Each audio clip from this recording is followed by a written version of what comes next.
Bahkan Abu Jahal bilang, gila ini Muhammad. Masa dari Masjidil Haram bedek tadi malam, pagi ini ada lagi di sini. Mereka tidak masuk akal. Kenapa? Kejadian itu tidak mungkin bisa terjadi. Ternyata mereka lupa bahwa kejadian Isra Mi'raj itu bukan Muhammad yang punya mau, tapi Allah yang punya mau. Kita simak firman Allah.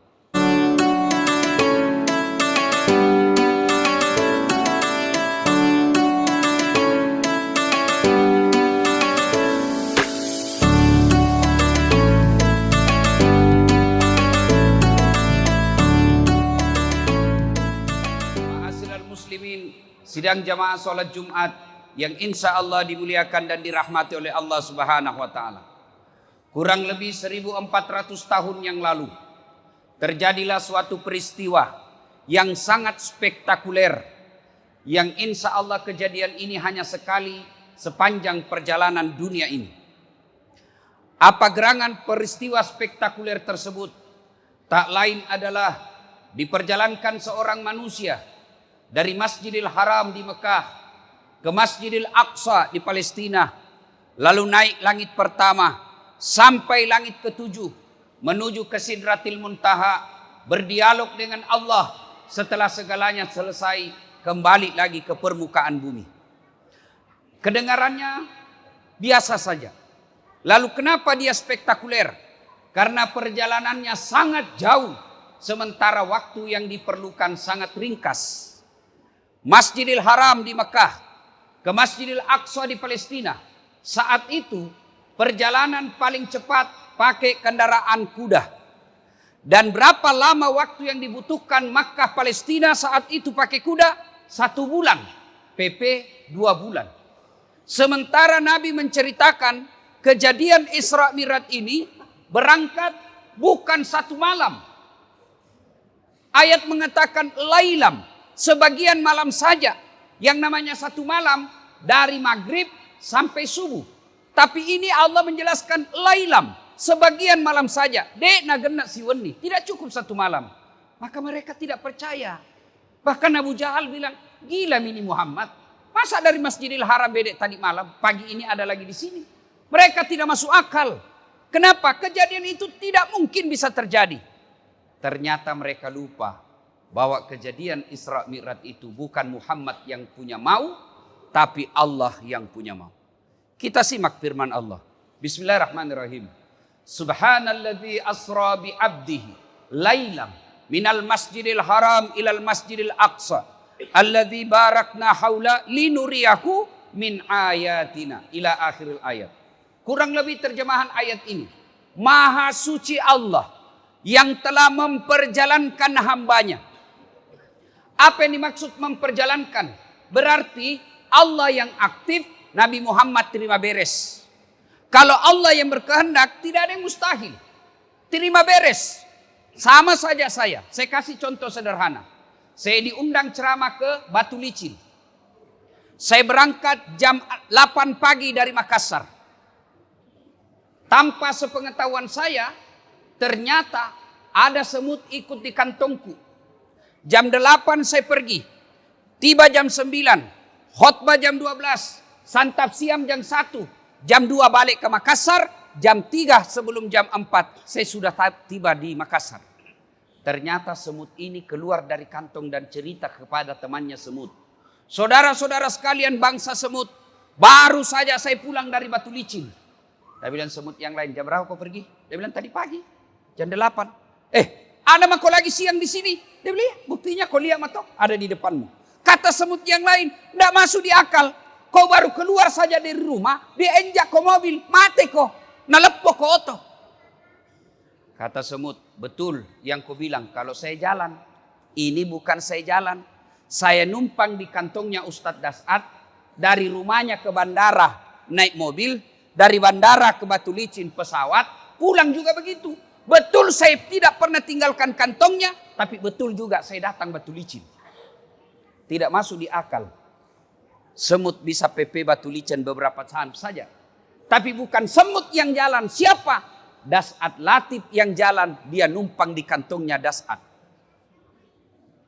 Begitu mestinya kita memaknai kejadian Isra Mi'raj. Bukan Nabi yang jalan, tapi diperjalankan oleh Allah Subhanahu wa taala. Inilah kejadian Isra dan Mi'raj yang kita peringati seperti bulan saat ini, bulan Rajab.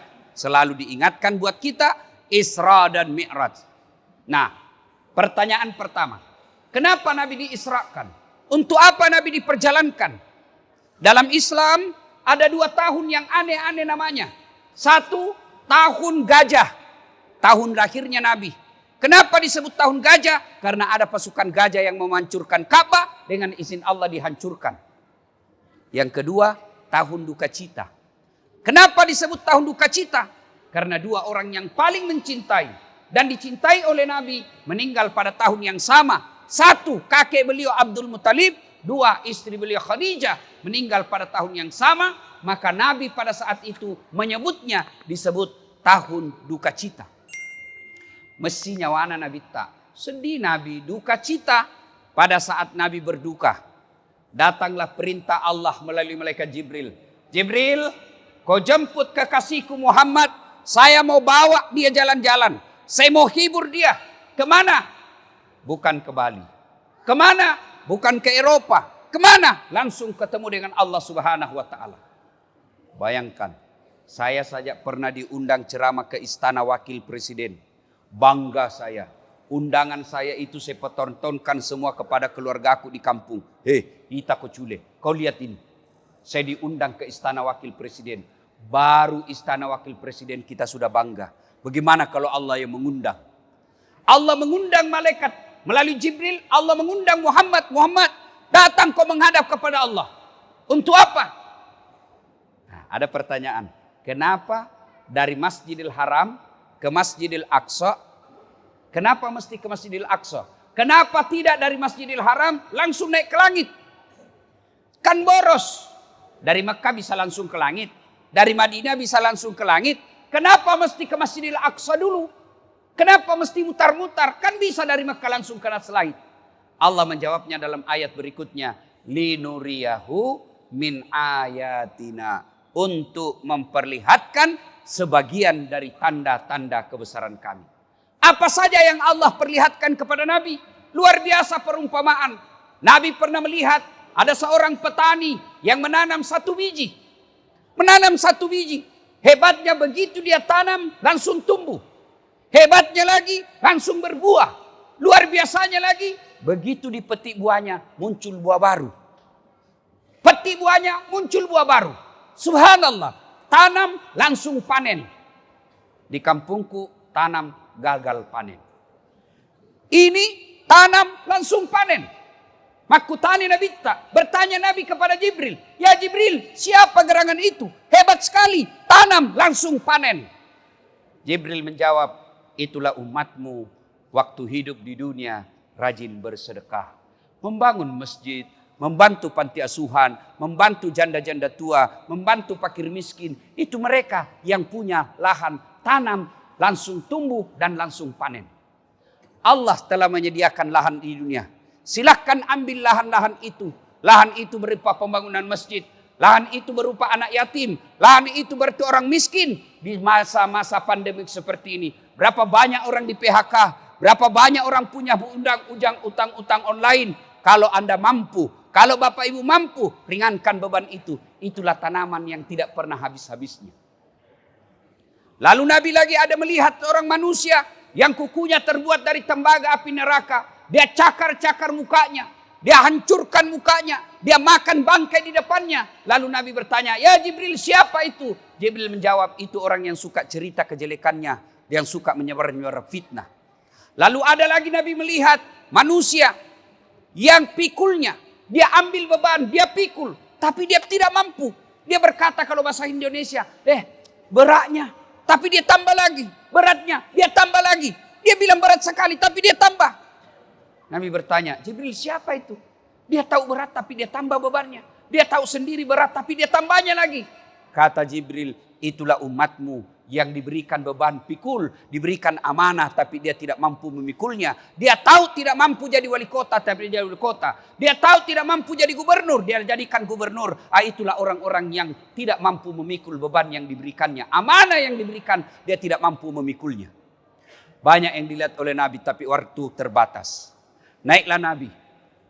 Langit pertama, langit kedua, langit ketiga, sampai langit ketujuh. Menuju ke Sidratil Muntaha. Sidratil Muntaha menuju ke Mustawa. Ketika sampai di Mustawa, malaikat Jibril berkata, "Ya Muhammad, saya tidak bisa masuk area ini. Kamu saja yang diizinkan Allah. Kalau saya masuk wilayah ini, hangus tubuhku. Tidak bisa kami masuk ini. Ini wilayah khusus. Kamu saja yang masuk. Temani saya Jibril." Jibril menjawab, "Tidak bisa. Kalau saya masuk daerah ini, hangus saya pudah tubuh." Masuklah Nabi. Begitu Nabi masuk, dengar jawaban, kedengaran salam dari Allah. "Assalamu alayka ayyuhan nabiyyu wa rahmatullahi wa barakatuh. Assalamu alayna wa ala ibadillahi salihin." Itulah yang kita baca ketika kita tahiyat, dialog antara Allah dengan Rasulullah Muhammad sallallahu alaihi wasallam. Maka Bapak ketika baca tahiyat jangan buru-buru. Jangan cepat-cepat. Kenapa? Di situ terjadi dialog antara Allah dengan hambanya. Jangan tahiyat assalamualaikum. Ini namanya dialog. Dialog, saya bicara, Bapak dengar. Bapak bicara, saya dengar. Itu namanya dialog. Kalau Bapak bicara, saya juga bicara, itu namanya bertengkar. Solat itu dialog antara Allah dengan hambanya. Maka ketika solat, tartil, bacaan-bacaan solatmu, jangan kau buru-buru. Orang saya tanya, kenapa cepat sekali? Kau solat duhur tidak cukup 2 menit. Apa dia bilang? Kan saya sudah hafal Ustaz. Dari kecil saya solat, saya sudah hafal matin bacaannya. Kalau hafal saja kau cuma bilang begini. Allahu Akbar, Tuhan bacaannya sama kemarin. Assalamualaikum warahmatullahi wabarakatuh. Selesai. Tapi solat itu ada rukun-rukunnya. Solat itu ada tertib-tertibnya yang harus kita lakukan. Nah selesai. Lalu ketika berdialog dengan Allah, Muhammad berkata, "Ya Allah, hambaku ini kan kecil-kecil. Hambaku ini kan pendek-pendek umurnya." Bayangkan Pak, Nabi Nuh berdoa 900 tahun baru Allah kabulkan. Mana ada umatnya Nabi Muhammad ratusan tahun. Sedikit sekali di atas 100 tahun. Rata-rata 60-70 sudah panen. Maka Nabi berkata, "Ya Allah, umatku ini pendek umurnya, kecil-kecil pula. Kasih kami keistimewaan." Allah berfirman, "Muhammad, saya kasih kau amal yang tidak pernah kuberikan sebelummu, yang tidak pernah kukasih sebelummu. Inilah solat 50 kali sehari semalam." Turun Nabi. Langit pertama tidak ada masalah. Di langit kemudian ketemu dengan Nabi Musa. Dan Nabi Musa berkata, "Muhammad, apa oleh-oleh untuk umatmu dari Allah?" Alhamdulillah, Allah kasih saya solat 50 kali sehari semalam. Malaikat Nabi Musa berkata, "Berapa Muhammad?" 50. Tidak salah. Umatku saja besar-besar kuat-kuat. Tidak mampu itu kalau 50. Kau naik lagi minta keringanan. Nabi naik, dikurangi 5. Turun, kata Nabi Musa, "Masih banyak." Naik lagi, dikurangi 5. Masih banyak, naik lagi. Mondar-mandir. Setiap kali naik dikurangi 5, terakhir tinggal 5. Nabi Musa berkata, "Masih banyak bos." Kalau bahasa kita, masih banyak itu. Di sini kelihatan cerdasnya Nabi. Kata Nabi, "Setiap kali saya naik 5 kali kurang. Sekarang tinggal 5. Kalau saya naik lagi, tidak ada yang bisa dapat. Sebentar Muhammad, Musa, nanti kita lihat." Ternyata apa yang dicemarkan Nabi Musa betul adanya. Sekarang saja yang tinggal 5 Pak. Masih ada yang hari Jumat saja datang. Itu pun paling terlambat datang, paling cepat pulang. Orang khotbah dia tidur. Bagaimana kalau jadi 50 Pak? Tidak ada waktu lagi menjadi penambang. Bagaimana seandainya jadi 50 kali sehari semalam? Tidak ada lagi waktu untuk dagang. Keluar rumah, hayya 'alas shalah. Salat lagi, tunggu dulu, masuk lagi. Begitu keluar mau naik mobil, hayya 'alal falah, salat lagi. Alhamdulillah tinggal 5. Maka jangan sampai Bapak alaikan ini 5. Panjang perjalanan. Pulang Nabi. Dikisahkan kepada kaum Makkah waktu itu. "Ayuhan nas, wahai penduduk Makkah, baru saja saya pulang dari Masjidil Aqsa." Wah, tidak ada yang percaya.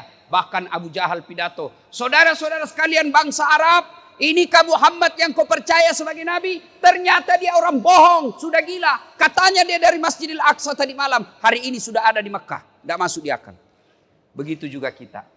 Diceritakan tentang sholat. Masih ada yang berkata, "Tidak usah." Saudaraku, hikmah terpenting dari cerita ini. Nabi ada masalah. Meninggal istri beliau. Sampai beliau berduka. Allah tidak kasih perintah puasa. Allah tidak kasih perintah haji. Allah tidak perintah zakat. Tapi Allah perintahkan apa? Masam pajakku. Solat kau. Ada masalahmu. Berduka. Lagi sedih. Ada masalah. Allah sampaikan. Ista'inu bisabri wassalah. Sabar. Jadi bapak-bapak, kenapa usaha saya selalu susah? Kenapa saya sudah 20 tahun merantau ke Batu Licin? Kerja tapi sampai sekarang tidak bisa selesai urusan saya. Tidak bisa bayar utang. Rumah tidak bisa, masih kontra-kontra sampai sekarang. Tidak usah cari kambing hitam. Koreksi bagaimana sholatmu. Kalau sholat baik, insya Allah kecil buat Allah. Buktinya tidak masuk akal perjalanan Masjidil Haram ke Masjidil Aqsa. Naik ke langit. Tidak masuk akal, bisa terjadi dalam waktu beberapa saat saja. Tapi kalau Allah yang terjadi, kecil. Bagaimana caranya Ustadz? Kita ini hanya pegawai-pegawai, mana bisa naik haji? Itu menurutmu. Tapi menurut Allah ada cara lain. Allah kasih. Bagaimana caranya? Jangan pikir bagaimana caranya. Allah yang pikirkan caranya. Allah cuma minta dekati saya. Bagaimana cara dekati Allah? Salah satu yang paling baik, tunaikan sholatmu dengan baik. Orang kaya dekati Allah dengan sedekah. Orang miskin dekati Allah dengan bersabar. Pejabat dekati Allah dengan jabatannya. Silahkan dekati Allah dengan caramu masing-masing. Dan itu lakukan dengan istiqamah, teguh pendirian dan tidak pernah putus-putus. Sidang Jumat yang saya muliakan. Kisah Isra Mi'raj terlalu populer di antara kita. Bahkan tiap tahun kita dengar. Tapi semua itu tidak ada guna. Kalau pulang nanti tetap mengabaikan sholat. Makna terpenting, mari sholat. Kalau sholat kita tidak ada, bahasanya kalau di Makassar, Dasaat, ini puasamu. 40 tahun tidak pernah lepas. Ini hajimu 2 kali, umroh 4 kali. Ini kau bangun masjid, ini sedekahmu, ini silaturahmimu. Mana kuncinya? Mana kuncinya? Apa kuncinya? As-salatu miftahul jannah. Sholat itu kuncinya surga. Tidak ada kuncinya, tidak ada semua amalmu. Maka semua amal-amal dihapus. Semua ibadah-ibadah kebaikan hapus. Kenapa? Tidak ada passwordnya untuk masuk mengambilnya. Mudah-mudahan selesai khutbah Jumat ini, mari kita koreksi sholat kita masing-masing. Yang sudah baik sholatnya jangan puas sampai di situ. Tingkatkan dengan sholat-sholat sunnah. Yang sudah baik sholat-sholat sunnahnya jangan cukup sampai di situ. Hidupkan sholat jamaah. Kalau tidak bisa 5 waktu, adalah sholat jamaah kita sekali 2 kali. Kalau tidak bisa di masjid, jamaah dengan teman perjalanan kita. Semoga ada manfaat, lebih dan kurangnya mohon dimaafkan. Barakallahu li wa lakum wa iza'izil mu'minin. Innahu huwal ghafurur rahim.